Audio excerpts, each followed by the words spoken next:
أعوذ بالله من الشيطان الرجيم بسم الله الرحمن الرحيم يا أيها النبي إنا أرسلناك شاهدا ومبشرا ونذيرا وداعيا إلى الله بإذنه وسراجا منيرا وبشر المؤمنين بأن لهم من الله فضلا كبيرا ولا تطع الكافرين والمنافقين ودع أذاهم وتوكل على الله وكفى بالله وكيلا۔ یہ آیتیں گزشتہ کل بھی آپ حضرات نے سنی تھی۔ آیات کا ترجمہ ہے کہ اے نبی صلی اللہ علیہ وسلم، بے شک ہم نے آپ کو ایسا بنا کر بھیجا ہے کہ آپ گواہی دینے والے ہیں، خوشخبری سنانے والے ہیں اور خبردار کرنے والے ہیں دوزخ کے عذاب سے، اور اللہ کے حکم سے لوگوں کو اللہ کی طرف بلانے والے ہیں اور روشنی پھیلانے والے چراغ ہیں۔ اور آپ ایمان والوں کو خوشخبری سنا دیں کہ ان پر اللہ کی طرف سے بڑا فضل ہونے والا ہے، اور کافروں اور منافقوں کی بات کو نہ مانیں اور ان کی طرف سے جو تکلیف پہنچے اس کی پرواہ نہ کریں، اللہ پر بھروسہ کرتے رہیں۔ اللہ جل جلالہ کی ذات کام بنانے کے لیے کافی ذات ہے۔ یہ آیات کا ترجمہ ہے۔ گزشتہ کل حضور صلی اللہ علیہ وآلہ وسلم کی صفات میں سے شاہد کا بیان آپ حضرات نے سنا کافی تفصیل کے ساتھ، کہ اللہ کے رسول صلی اللہ علیہ وسلم شاہد کیسے ہیں۔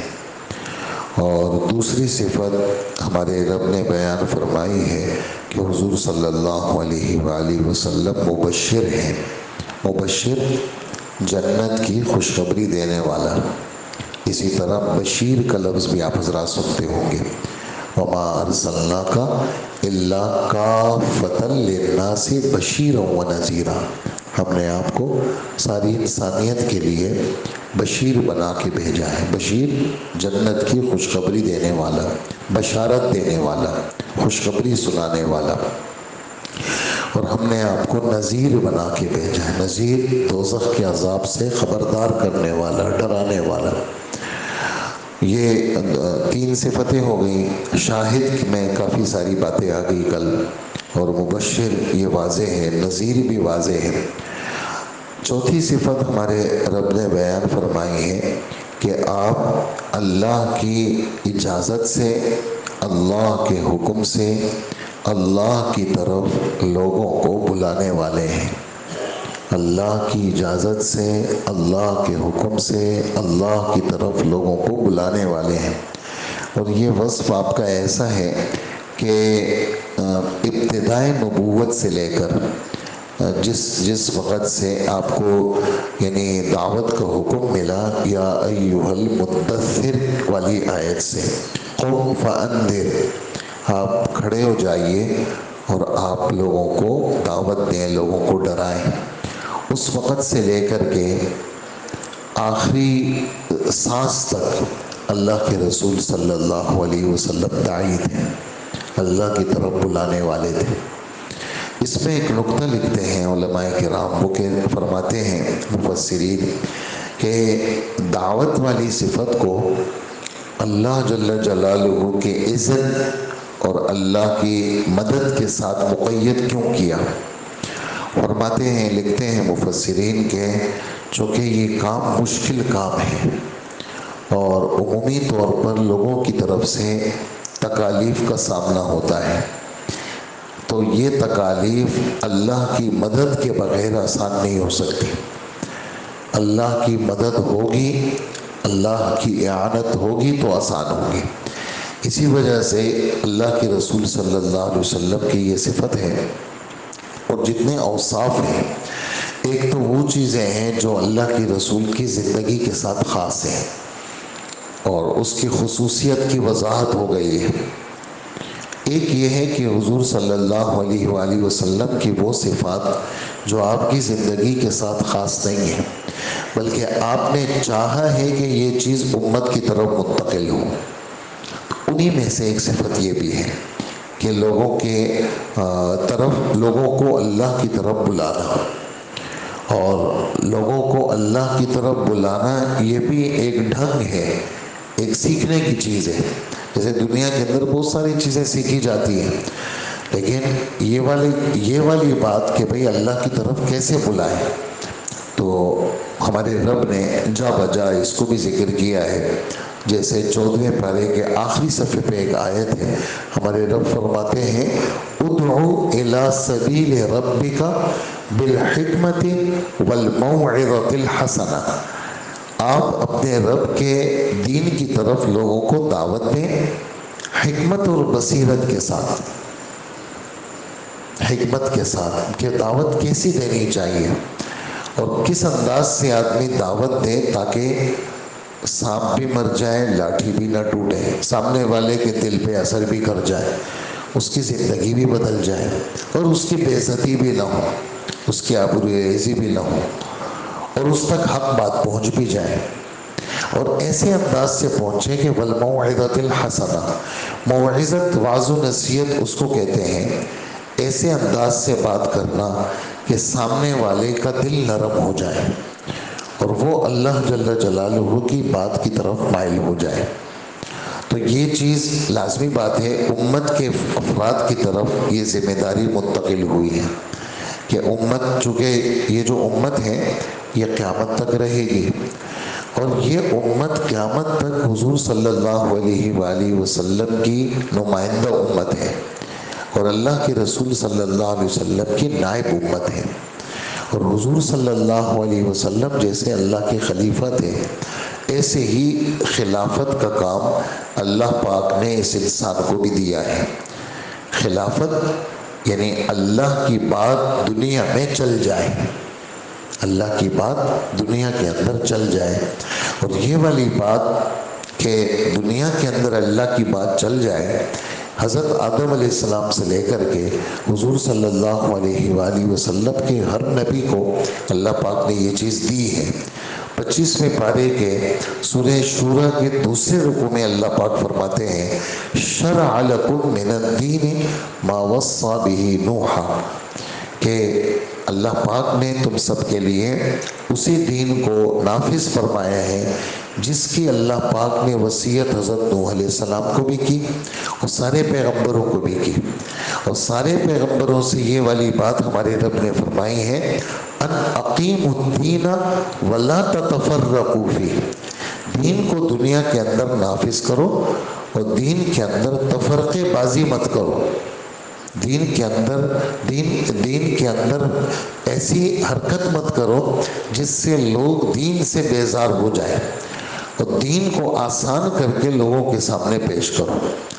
اسی وجہ سے ہمارے نبی صلی اللہ علیہ وآلہ وسلم کی اس صفت کو، دعوت الی اللہ والی صفت کو حکمت کے ساتھ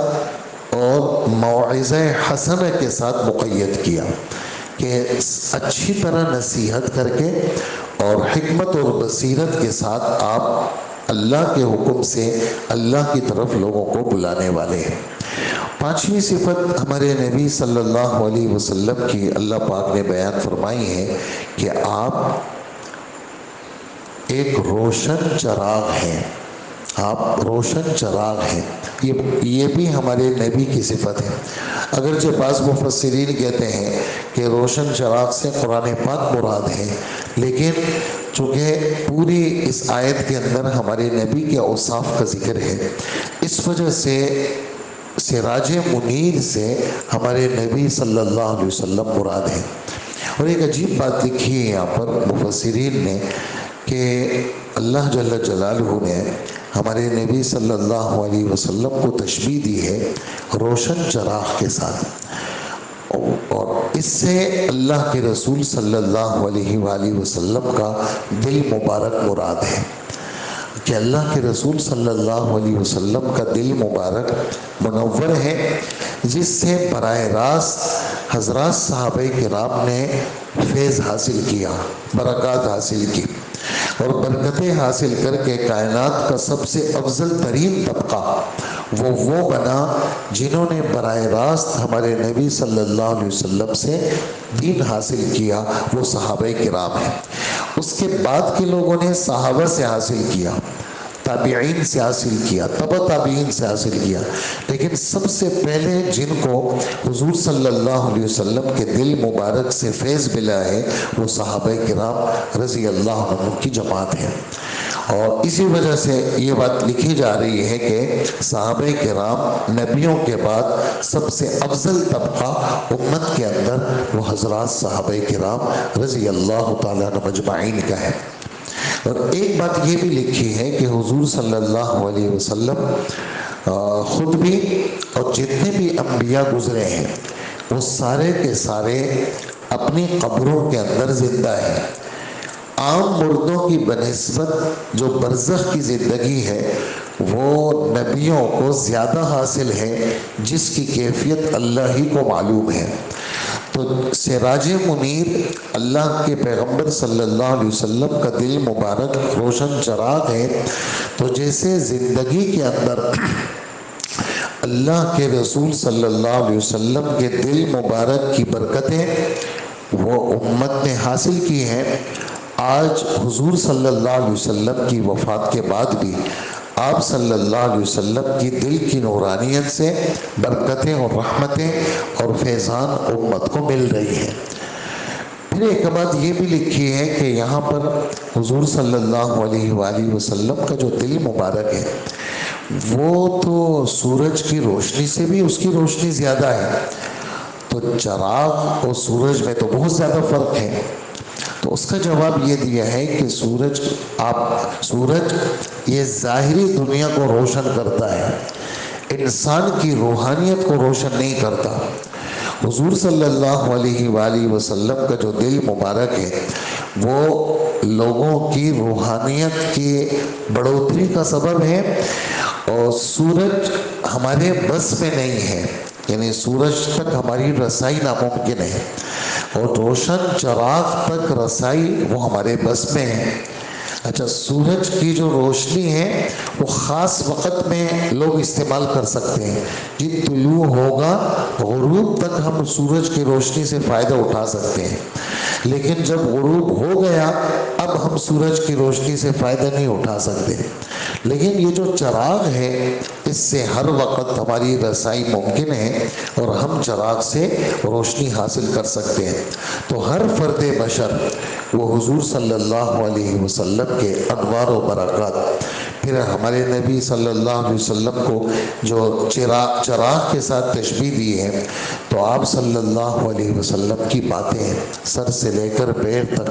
آپ کا وجود، آپ کا چلنا، آپ کا سونا، آپ کی گفتگو، آپ کی نماز، آپ کا روزہ، آپ کی حج، آپ کی زکوٰۃ، آپ کا جہاد، آپ کا ہر نقل و حرکت جتنے بھی ہیں وہ کیا ہے، وہ انوار و برکات کو دنیا میں پھیلانے کا سبب ہے۔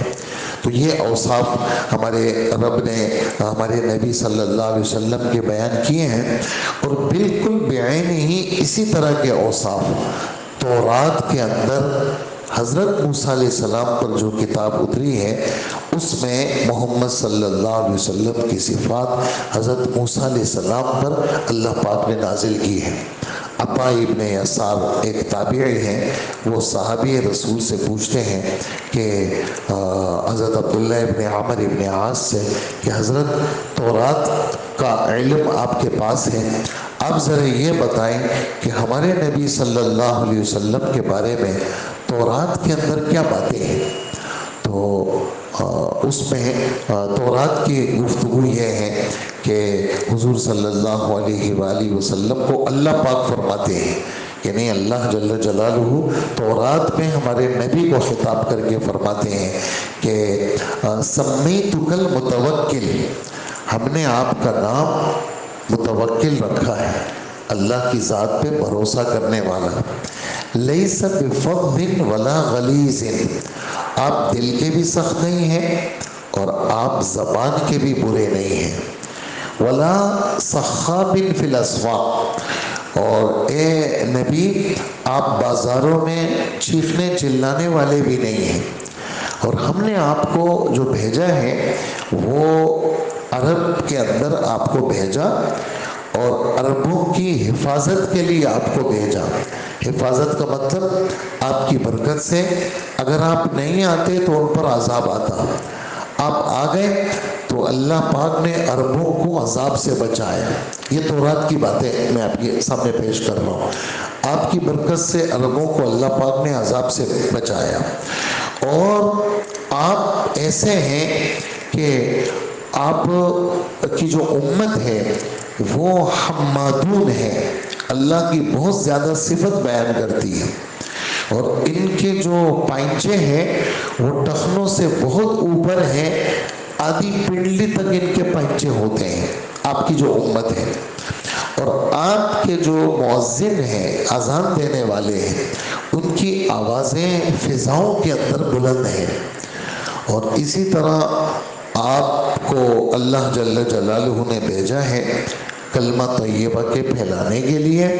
تاکہ اس کلمے کی برکت سے لوگوں کے مہر لگے ہوئے دل ان سے مہر ہٹے، ان کے بند کان کھلے اور ان کی نابینا آنکھیں بینا ہو جائیں، اور اس وقت تک اللہ پاک آپ کو موت نہیں دیں گے جب تک لا الہ الا اللہ محمد الرسول اللہ دنیا کے اندر اللہ پاک زندہ نہ کر لے۔ یہ تورات کی گفتگو ہے جو حضرت عبداللہ ابن عمرو ابن عاص سے منقول ہے اور تفسیر میں بھی لکھی ہوئی ہے، اور یہ والی بات جو میں نے آپ کے سامنے پیش کی مشکات شریف جو ہماری حدیث کی کتاب ہے اس کے اندر بھی یہ والے اوصاف ہیں۔ تو یہ ہمارے نبی صلی اللہ علیہ وسلم کے اوصاف ہیں، اور ہمیں ان باتوں سے کیا فائدہ ہے؟ تو علماء لکھتے ہیں کہ جو شخص جتنا زیادہ حضور صلی اللہ علیہ وسلم کی تعظیم کرے گا، حضور صلی اللہ علیہ وسلم کی محبت کرے گا، حضور صلی اللہ علیہ وسلم پر درود شریف زیادہ بھیجے گا، حضور صلی اللہ علیہ وآلہ وسلم کے مشن کو لے کر وہ دنیا میں زندہ کرے گا، اللہ جل جلالہ اتنا ہی حضور صلی اللہ علیہ وسلم کے دل کے انوارات سے اس کو اس دنیا میں حصہ دیں گے۔ اللہ کے رسول کے دل کے انوارات، یہ سراج منیر، یہ ختم نہیں ہو گیا، یہ تو قیامت تک یہ سلسلہ کیا ہے باقی ہے، اور یہ سلسلہ قیامت تک رہے گا۔ تو یہ 5 اوصاف ہمارے رب نے بیان کیے تھے۔ گزشتہ کل شاہد کے بارے میں کافی ساری باتیں آئیں، آج مبشر، نذیر اور داعی الی اللہ اور سراج منیر، اس کے بارے میں آپ کے سامنے گفتگو ہوئی۔ اللہ جل جلالہ ہم سب کو عمل کی توفیق عطا فرمائے۔ الحمدللہ رب العالمین۔